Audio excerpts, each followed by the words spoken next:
morning, everyone. Education. Because I believe that knowing the effects and causes of climate change and global warming is the real reason and the Mother Nature is not she is giving us a warning.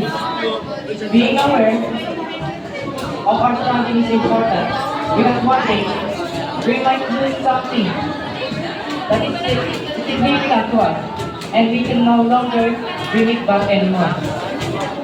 So let's take care of what we have right now. And I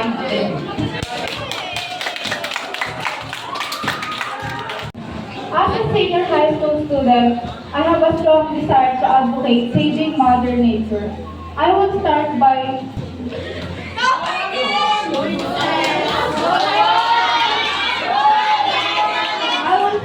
practicing a simple yet impactful principles of reduce, reuse, and recycle. Reduce your consumption of single-use items.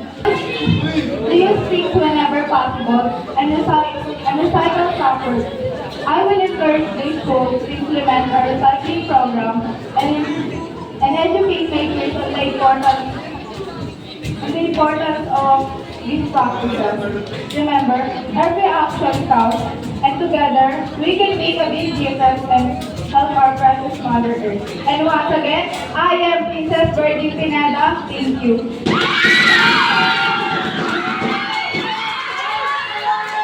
For my advocacy as a senior high student is I am committed to the meaningful impact on saving Mother Earth, by reducing waste, doing proper disposals, recycling, and reusing of materials, and also proper waste segregation.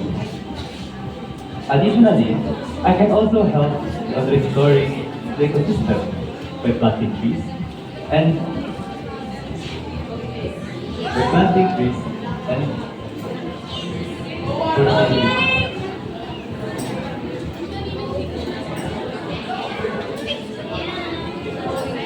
and encourage them to take action. Taking immediate action is important for the community, for us, and for the future generations. And remember, our actions today determines the planet's health tomorrow. Thank you. Our planet Earth faces unprecedented challenges, from the escalating climate change to the alarming decline in biodiversity. We, as inhabitants of this shared world, have been increasingly disconnected from the natural world, changing in vital connection that once shaped us towards harmony. Moreover, we lack the awareness of how fragile our planet has become. As a society, we have grown careless, and soon we will feel the weight of our actions. The pollution of our oceans with an estimated 8 million tons of plastic dumped annually is a stark reminder of the detrimental effects of our actions. These plastic waste suffocate marine life, disrupting ecosystems, and threatening the delicate balance of our planet. However, we are not powerless. As a senior high school student, we have the capacity to turn the tide and make a sustainable future. By reducing our waste, recycling, and protecting the marine ecosystem, we can turn the tide into a sustainable future. It is integrated that we raise our voices, demand actions from our leaders, and embrace sustainable practices in our daily lives. Let us be the generation that strengthens and protects our planet, embracing and striving for a healthy future for all. Thank you. The starlight that shines so bright, we are the starlight that shines in the night, lighting the darkness below. As a senior high student, I believe that in today's world, we lack the leaders that will lead us to brighter future. More than that, we lack the tools that will take us there. We, as a society, has become too destructive. And soon, we will face the consequences of our collective actions. We continue to destroy our nature. Each year, an estimated 15 billion trees has been cut down. The trees that provide us air that we breathe, shades that cool us down, and wood that we use as a tool. Together, we can bring these lifelines back by planting. Planting endemic and endangered trees will help us mitigate the effects of climate change and save our Mother Earth. Together, we can make a big difference by planting and creating healthier and more sustainable future for us. Thank you.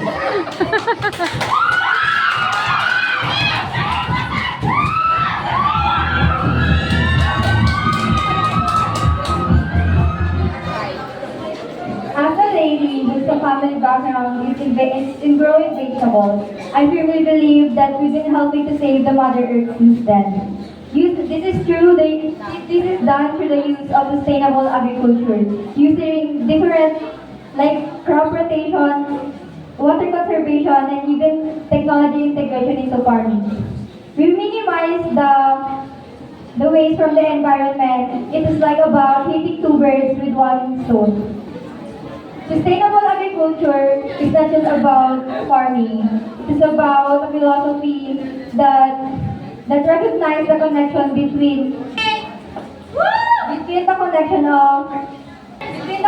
of food production, environmental health, and human well-being. And I am Princess Kate Winslet Andrea, a sustainable agriculture advocate.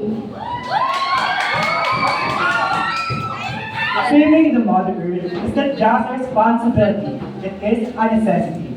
The problem of global warming, clean water shortage, earthquakes, typhoons, and fluids are all attributed into one thing.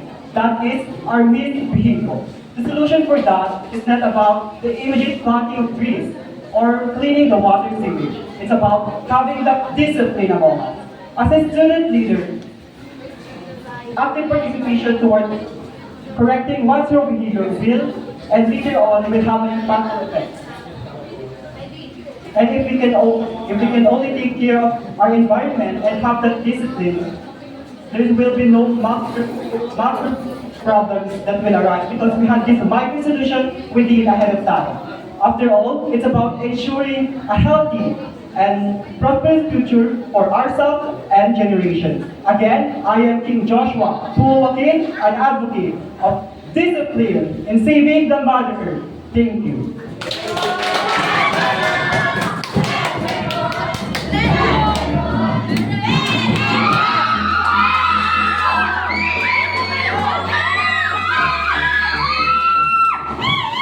My advocacy is community engagement, encouraging everyone to participate in conservation and adopt eco-friendly practices. By this, we do not just contribute to the environment, but also to strengthen our unity. Because I believe that a society that knows and goes for betterment is a place of wise humanity. Thank you. Pollution is a major issue. So my advocacy is all about prevention. By educating the community in eco-friendly products, sustainable practices, and minimal waste through reduce, reuse, recycle, we can make a difference. Stay informed about pollution control and contribute effectively. As someone who values life, I see our Earth, a merit and unfailing sphere that should not be harmed by our destructive actions. I, as a STEM student, is a huge enthusiast in the field of science and innovation. It is my advocacy to promote sustainable technologies and alternative sources such as solar-powered devices and eco-friendly products. Through intensive research and practical innovation, we are not only aiding the harmful effects of non-renewable resources, but we can also create a cost-efficient technology that could reshape the trajectories of social ecological change. Climate is changing, and so must we. Raise our actions and use our minds to innovate something against every harmful act on the earth. Thank you.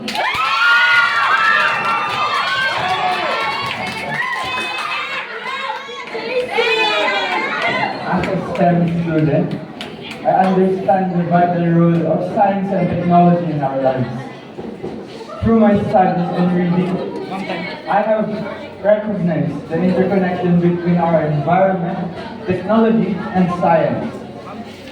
I am passionate about advocating for the widespread adoption of renewable energy to combat the pressing issue of climate change. I am inspired by concepts like the Kardashev scale, which gauges a civilization's progress based on its energy utilization. Isn't this concept amazing? However, our own civilization has yet to move towards the first stage as we continue on relying on non-renewable energy by shifting and embracing solar, hydro, wind, piezoelectric technology,